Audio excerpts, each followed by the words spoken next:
Kaveri engine नहीं बना पा रहे हम, एक जेट का इंजन नहीं बना पा रहे, लेकिन हमने एक रॉकेट लॉन्च कर लिया। प्राइवेट सेक्टर के एक कंपनी ने रॉकेट लॉन्च कर दिया। हम चंद्रयान बना पाए, हम मार्स मिशन छोड़ पाए, हमने न्यूक्लियर सबमरीन बना ली, हमने पता नहीं क्या क्या कर लिया, लेकिन हम एक जेट इंजन नहीं बना पाए। और एक मैं अक्सर बोला करता हूं कि एक जेट इंजन नहीं बना पा रहे हैं और एक राइफल नहीं बना पाए अभी तक। तो इन सब के पीछे क्या कारण होगा? कुछ आपने कभी सोचा है कि क्यों है ऐसा कि हम ये चीजें नहीं कर पा रहे?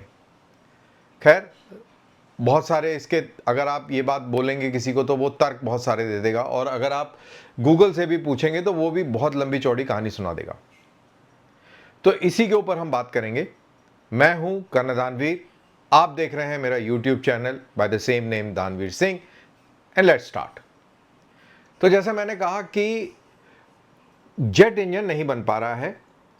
अमेरिकन्स जेट इंजन देने में देरी कर रहे हैं। हमारे बहुत सारे तेजस मार्क 2 खड़े हुए हैं और उनमें इंजन नहीं लग पा रहा है, और कहते हैं कि 18 के करीब तैयार हैं, लेकिन उनमें इंजन नहीं है। तो अगर इंजन नहीं है तो वो तैयारी का कोई मतलब नहीं है। ऐसे तो आप किसी भी पुराने शहर के चौराहे पे चले जाएं तो वहाँ पे आपको टैंक भी खड़ा मिल जाएगा, कोई ना कोई जहाज़ भी मिल जाएगा, लेकिन जिस जहाज़ में इंजन नहीं है, जिसमें पावर नहीं है, वो जहाज़ किस काम का?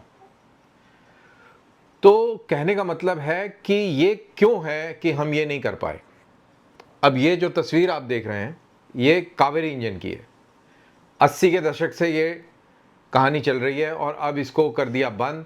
अभी कावेरी 2 पे काम शुरू हो गया है, और इस इंजन का इस्तेमाल UCAV घातक, ये एक आर्म्ड ड्रोन है जिसके अंदर जेट पावर ड्रोन है। इस इंजन से वो उसको पावर मिली है, और उसका इस्तेमाल, इस इंजन का उसमें इस्तेमाल हो रहा है, ड्राई कावेरी का। अब इसको मैंने ना गूगल पे चेक किया। मैंने कहा गूगल पे चेक करते हैं कि इसमें हम क्यों नहीं बना पा रहे हैं। तो ये अब देखिए आप, ये मैंने खोला तो गूगल पे ये हमने चेक किया, और इसमें पेन ले लेते हैं एक, और इसका कलर उठा लेते हैं लाल, ये लीजिए। तो आपने जब गूगल खोला तो उसमें लिखता है कि बहुत सारे कारणों से ये काम नहीं चल पा रहा है, और ये कह रहे हैं कि 80 के दशक से ये चल रहा है, और इसमें तर्क दे रहे हैं भाई साहब कि जेट इंजन एक रॉकेट इंजन से बनाना मुश्किल है। मैं मानता हूं मुश्किल है, लेकिन क्या वो इतना मुश्किल है कि वो हम नहीं बना सकते? So that is the point.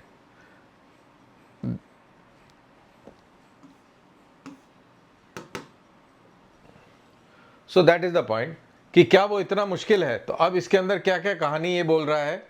ये बोल रहा है कि सिंगल क्रिस्टल ब्लेड टेक्नोलॉजी बहुत मुश्किल थी बनानी, और उसकी वजह से काफ़ी सारे इशू रहे। बिल्कुल सही, सिंगल क्रिस्टल ब्लेड टेक्नोलॉजी, क्योंकि अंदर तापमान इतना ज़्यादा होता है कि दूसरी अगर मेटलर्जी का इस्तेमाल करें तो वो पिघल जाती है, उससे बड़े सारे प्रॉब्लम होते हैं। तो सिंगल क्रिस्टल ब्लेड टेक्नोलॉजी पे अब हमने महारत बना ली है, अब हम बना रहे हैं। ये एक अच्छा पॉइंट है। फिर दूसरी चीज़ है कि भाई इसकी वजह से काफ़ी डिले हुआ। दूसरी चीज़ है वेट टू थ्रस्ट मिसमैच। अब आपके तेजस जहाज का कोई वेट है, और उस वेट को हवा में उड़ाने के लिए आपको इंजन चाहिए जिसके अंदर XYZ ताकत हो, यानी कि थ्रस्ट हो। तो उस किस्म का थ्रस्ट इंजन आप तैयार नहीं कर पाए। आपको चाहिए 83 से 85 किलो न्यूटन का थ्रस्ट, लेकिन आप बना पाए मात्र 70 से 72 किलो न्यूटन का थ्रस्ट, वो भी आफ्टर बर्नर के साथ। फिर आ जाइए आप, जियोपॉलिटिकल इश्यूज हैं हमारे ऊपर, टेक्नोलॉजिकल सैंक्शंस लगे, और उसके अलावा जो जो कंट्रीज़ ये जेट इंजन बनाने में महारत रखते हैं वो आपको कोई टेक्नोलॉजी देना नहीं चाहता, चाहे वो रूस हो, चाहे वो फ्रांस हो, US हो, जो भी कंट्री इसको बनाता है वो आपको देना नहीं चाहता फॉर ऑब्वियस रीजंस। और सबसे बड़ी बात ये कहता है कि ओवर एम्बिशियस स्कोप और लो बजटिंग। आपने जब शुरुआत करी, आपने, जैसे हम इंडियंस का होता है कि ओवर कॉन्फिडेंस है कि हाँ हाँ कर देंगे, खींच देंगे मीटर, कोई टेंशन नहीं है बॉस, चलिए। तो वो ये जो एटीट्यूड है ना कि हाँ हाँ हो जाएगा, चक दे फट्टे, तो ये चक दे फट्टे के अंदर आपने अपना एम रख दिया बहुत हाई। आप कहते हैं हम 4th जनरेशन जेट इंजन बनाएंगे, और आपके पास पैसे थे कम, एम ज़्यादा बड़ा रख लिया, पैसे कम थे, और फिर वो एम अचीव नहीं हुआ। आपको एक एक सीढ़ी करके चढ़ना चाहिए था। इसके ऊपर मैं बताऊंगा। फिर आगे कहता है डोमेस्टिक टेस्ट फैसिलिटीज़ नहीं है। तो ये तो खैर बात सही है, डोमेस्टिक टेस्ट फैसिलिटीज़ नहीं है, भाई बनाओगे तब होगी, तो क्यों नहीं बनाई? यानी कि आप चाहते ही नहीं थे कि बन जाए कोई चीज़ ऐसी हो, आपके अंदर वो इच्छा ही नहीं थी कि हाँ हाँ यार ऐसी जुगाड़ वुगाड़ से बना लो, इतना सब पैसा वेस्ट करने की ज़रूरत नहीं है। या सरकारों को तब लगता होगा कि यार इनके बस की नहीं है, चलो लेकिन फिर भी थोड़ा दे दो। फिर अब जैसा ये कहता है कि पूरी तरह फेलियर नहीं है, और जैसा मैंने आपको बताया कि घातक UCAV के अंदर ये इसका इस्तेमाल हो रहा है, unmanned combat aerial vehicle UCAV, और उसके अंदर dry Kaveri 49 to 51 kilo newton की थ्रस्ट के साथ ये काम कर रहा है। और आगे ये कह रहा है कि जो नेक्स्ट कावेरी 2 इंजन की बात हो रही है वो 100 किलो न्यूटन की बात हो रही है, और उसके अंदर फ्रांस के साफरान के साथ बातचीत चल रही है, और जी जनरल इलेक्ट्रिक्स के साथ भी, अमेरिकन जनरल इलेक्ट्रिक्स के साथ भी बातचीत है, और देखें वो कहाँ पे कहानी जाके बैठती है। अब इस पे मैं बात कर रहा था कि डोमेस्टिक टेस्ट फैसिलिटीज़ नहीं है, ओवर एम्बिशियस और लो बजटिंग है। तो अब आप ये देखिए, ये इस देश की एक बहुत दुखद, मैं दास्तां बोलूँगा जहाँ तक डिफेंस का सवाल है। आपने 1960 के दशक में एक मारूत नाम का एयरक्राफ्ट तैयार किया। बहुत ही इंटरेस्टिंग स्टोरी है वो मारूत की। आपने मारूत तैयार किया, आपने वो इंजन लाए, इंजन उसमें लगाया और वो जहाज़ उड़ा। उसकी समस्या ये थी कि again thrust to weight ratio, उसमें थ्रस्ट कम थी, वेट ज़्यादा था। लेकिन जिन लोगों ने उस जहाज़ को उड़ाया है, उन पायलट से बात करें, वो कहते हैं कि बहुत ही शानदार एयरक्राफ्ट था। वो बनाया और फिर वो ख़त्म हो गया। आपने उसमें इम्प्रूवमेंट ही नहीं करे। अगर 1960 से आप मारूत 1, मारूत 2, मारूत 3, मारूत 5, आज मारूत 20th बना के खड़ा करते तो कितना उन्नत होता। आप उसके अंदर निरंतर आप उसके अंदर शोध करते रहते और उसको बनाते रहते, डेवलप करते रहते, कुछ हो जाता। वही जो मैं हमेशा बोलता हूँ कि इंसास राइफल आपने बना दी, बना के छोड़ दी। आपको फीडबैक जैसे जैसे मिल रहा था, आपको उसको इम्प्रूव करना था। इम्प्रूवमेंट करते, हर दूसरे साल बाद एक नया मॉडल लेके आते, नया मॉडल लेके आते। आप देखिए जैसे प्राइवेट कंपनियां कारों के लिए करती हैं, कार जो है बनी, अगले साल फिर एक नया मॉडल लॉन्च कर दिया, फिर नया मॉडल लॉन्च कर दिया, और हर मॉडल में पिछले मॉडल से कुछ इम्प्रूवमेंट होता है, चाहे वो इंजन के अंदर हो, चाहे वो उसके और चीज़ों के अंदर हो, डिज़ाइन के अंदर हो।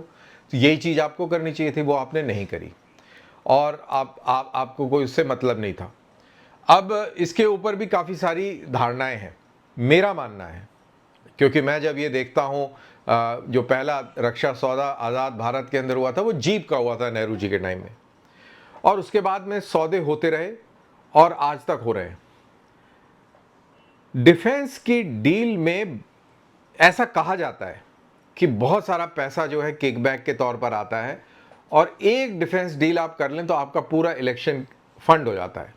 तो इतना बड़ा इसका स्कोप है डिफेंस की टेक्नोलॉजी और देश के अंदर लोकतंत्र के बीच में जो कनेक्शन है वो बहुत ज़बरदस्त है।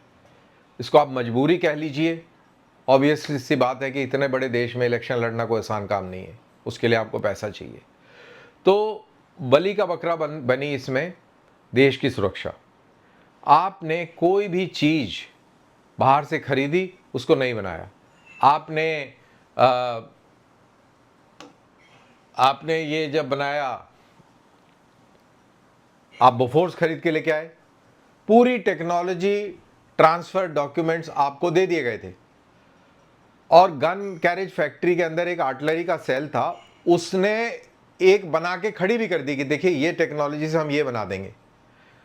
जैसे ही दिल्ली के अंदर बाबुओं को पता लगा कि अरे ये तो अपनी बनाने लग गए, वो सेल ही बंद कर दिया। आप गूगल करिए, आपको पता चल जाएगा कि बोफोर्स के साथ जो टेक्नोलॉजी ट्रांसफर के साथ जो ब्लूप्रिंट आया था, उससे हमने क्यों नहीं गन बनाई। और जो हमने गन बनाने की शुरुआत करी, तो जैसे ही पता लगा कि ये बना सकते हैं, इंडियन फील्ड गन बनाई है उन्हीं लोगों ने, तो वो क्यों बंद कर दिया। और अब जो मौजूदा सरकार है, इन्होंने वो ब्लूप्रिंट दोबारा खोले और धनुष बनाया। कावेरी इंजन जो गोते खा रहा था, कोशिश करी, इसको रशिया भी भेजा, फ्लाइंग टेस्ट बेड के ऊपर टेस्ट भी हुआ। और ये इमेज है फ्लाइंग टेस्ट बेड की, खुल जाए एक बारी, खुल जा भाई खुल जा। हाँ, ये IL-76 के ऊपर आप देख सकते हैं, GTRE और DRDO का ये लिखा हुआ है।